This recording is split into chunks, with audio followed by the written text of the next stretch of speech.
une semaine américaine qui sera marquée par la poursuite des débats autour de l'American Rescue Plan qui a été voté par la Chambre des représentants le week-end dernier et qui passe désormais entre les mains du Sénat. On en parle avec Thomas Koster qui nous rejoint en visioconférence depuis Genève, économiste senior en charge de suivre les États-Unis chez Pictet Wealth Management. Thomas, bonjour et bienvenue. Effectivement, ce plan de soutien, il faut peut-être en rappeler un petit peu les enjeux. Le premier chiffre, toujours aussi spectaculaire, ce sont ces 1900 milliards de dollars attribués au soutien de l'économie et des ménages américains. On entend parler de ce chiffre depuis longtemps. Ce sera un chiffre qui sera sans doute délivré visiblement par le Congrès américain. Un chiffre qui est phénoménal un an après l'éclatement de la crise pandémique, Thomas. Oui, tout à fait, phénoménal à plusieurs regards. Déjà, il s'ajoute à un plan qui a été déjà voté au mois de décembre de 900 milliards de dollars. Donc, si vous ajoutez tous ces plans et vous mettez ça en comparaison du PIB, qui est environ 21 500 milliards de dollars pour les États-Unis, ça fait beaucoup, point numéro 1. Point numéro 2, il y a aussi une crainte quand vous le mettez par rapport à ce qu'on appelle l'output gap, c'est-à-dire la différence entre le PIB réel et le PIB théorique si tous les facteurs de production étaient utilisés. Cet output gap est de 650 milliards de dollars. Donc en gros, la crainte principale de certains dans le marché, c'est qu'en rajoutant 1900 milliards dans un trou qui fait 650 milliards, on va aller à la surchauffe, voire même à la fusion du réacteur économique lui-même. Alors je pense que ces craintes sont un peu trop prononcées. Je suis plutôt serein. Il y a deux choses à mentionner là-dessus. Le premier, c'est qu'il y a un vrai débat chez les économistes sur les multiplicateurs budgétaires. Vous savez qu'Olivier Blanchard et d'autres, Larry Summers, penche vers plutôt un grand multiplicateur budgétaire. Moi, je suis un peu plus mesuré là-dessus, et notamment parce qu'il faut bien comprendre le contexte et la vue de l'administration Biden, c'est que l'économie ne rouvrira pas vraiment avant l'été prochain. Et donc, il y a toujours besoin de support budgétaire entre maintenant et l'été prochain, d'où l'envoi de nouveaux chèques, donc de 1400 $, et aussi les allocations chômage qui seront donc prolongées, les allocations chômage extraordinaires, parce qu'elles sont dopées par le gouvernement fédéral, de mi-mars jusqu'à l'été prochain. Donc ça, il faut bien comprendre que c'est un cadre budgétaire qui est aussi guidé par le cadre sanitaire et le coronavirus, et aussi un gouvernement qui va à tâtons concernant la réouverture. Évidemment, ça pourrait changer, je dis pas le contraire, mais pour l'instant, c'est la toile de fond.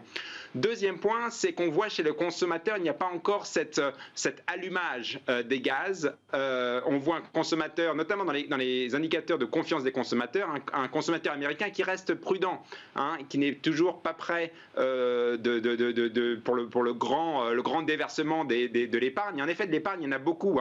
On est à plus de 1600 $ d'épargne au niveau des ménages.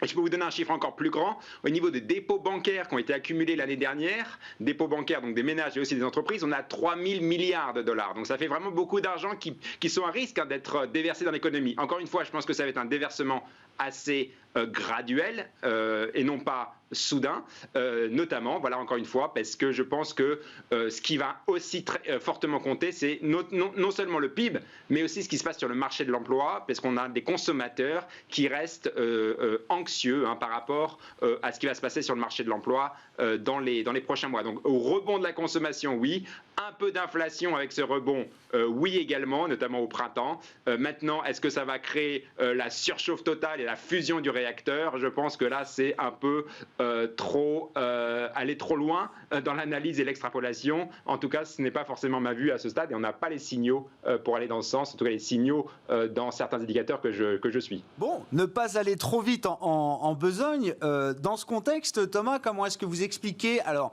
la communication de la Fed la semaine dernière? Jérôme Powell en premier lieu, mais d'autres speakers banquiers centraux américains se sont exprimés dans le sillage des auditions de Jérôme Powell la semaine dernière devant le Congrès. Est-ce que c'est une prise de risque de la part de la Fed d'affirmer qu'à ce stade, la vitesse de remontée et le niveau des taux longs américains n'est pas un sujet pour elle? C'est un peu le discours ambiant qu'on a eu la semaine dernière de la part de Jérôme Powell et de certains de ses confrères ou consoeurs au sein du comité de politique monétaire. Tout à fait. Je pense que la communication de la Réserve fédérale la semaine dernière par rapport à cette remontée des taux a été un peu maladroite, sinon un peu naïve. Je pense qu'ils vont un peu changer cette communication. Je rappelle que voilà, Jérôme Powell ainsi que ses collègues ont dit que la montée des taux d'intérêt à long terme reflétait des meilleures perspectives économiques, ce qui est tout à fait vrai. Mais parfois, à la Réserve fédérale, quand on pense des choses, parfois il vaut mieux ne pas le dire, puisque les paroles ont des impacts sur les marchés financiers. En tout état de cause, ce qui se passe, c'est que l'économie américaine est très sensible au taux d'intérêt. Je rappelle que la dette totale après le coronavirus a bondi, dette privée plus publique. On est à presque 300% de dette sur PIB. Encore une fois, publique et privée, ce qui fait qu'il y a une plus grande sensibilité de l'économie au taux d'intérêt. Deuxième point, c'est le rôle du marché immobilier dans cette reprise économique, puisque ça a été cette reprise est en partie tirée par le marché immobilier. Et donc ça, ce qui est important, c'est qu'on risque le déraillement si la montée des taux se poursuit. Pour ces deux raisons, je m'attends à une Fed qui module un peu son message et potentiellement dès cette semaine en mentionnant oui, ça reflète des meilleures perspectives, mais aussi il surveille cette montée des taux pour pas qu'elle soit trop désordonnée. Et aussi, à mon avis, on reste dans un schéma où la Fed va faire attention que les taux d'intérêt long terme, pas seulement court terme mais aussi long terme, restent bas, puisqu'au final, on est dans un environnement de dette élevée, et aussi un environnement, à mon avis, de grande influence de la théorie moderne monétaire, où il faut garder aussi les taux bas pour aider au financement, notamment du budget de Joe Biden. À ce stade, Thomas, est-ce qu'un peu de damage control, de rétropédalage de la part de la Fed cette semaine, et je crois que Jérôme Powell est amené à nouveau à s'exprimer cette semaine, le 4 mars, je crois, est-ce que ça vous semble suffisant pour contenir peut-être les pressions venant du marché obligataire, ou est-ce qu'à un moment, il faudra que la Fed sorte du bois beaucoup plus que ce qu'elle n'a fait jusqu'à présent, soit en restant peut-être dans une action verbale plus forte, soit peut-être en passant du verbe aux actes, Thomas? Oui, alors ce que les derniers jours nous ont appris, c'est qu'en termes de seuil de douleur de la Fed, notamment sur le taux 10 ans, il est peut-être un peu plus élevé que ce que l'on pensait auparavant. Mais néanmoins, je pense que le seuil de douleur n'est quand même pas si loin que ça. Alors, au début, je pense que ça va être une question de communication, de moduler cette communication, parce que vraiment, les banquiers centraux sont aussi importants par leurs paroles que par leurs actes. C'est très important. Donc déjà, reconnaître peut-être une petite erreur de la semaine dernière dans la communication et un peu nuancer les propos. En termes de faire davantage de QE, je pense qu'il faudrait un peu plus de désordre dans les marchés financiers pour mettre ça sur la table, mais j'insisterai sur le fait que le risque est quand même non nul, notamment si la volatilité des marchés financiers reste élevée, s'il y avait un impact sur les marchés actions, et si on voyait aussi les observateurs se plaindre notamment des conséquences pour le marché immobilier. La Fed reste très sensible par rapport au marché immobilier, donc voilà, alors encore une fois, ces trois cases ne sont pas à cocher, mais c'est ça qui pourrait mettre potentiellement davantage de QE de la Fed sur la table. Je rappelle qu'en termes de budget total, la Fed baisse ses achats nets de titres du Trésor par rapport au déficit comparé à l'an dernier. Or, on peut se penser si une troisième mandat implicite de la Fed à l'heure actuelle, ce n'est pas aussi d'aider au financement de la dette. Ouais. Très intéressant. Bon, ce sera une communication de la Fed à suivre encore cette semaine. Et puis les réunions de banque centrale reviendront à partir de la semaine prochaine. La BCE, la Fed.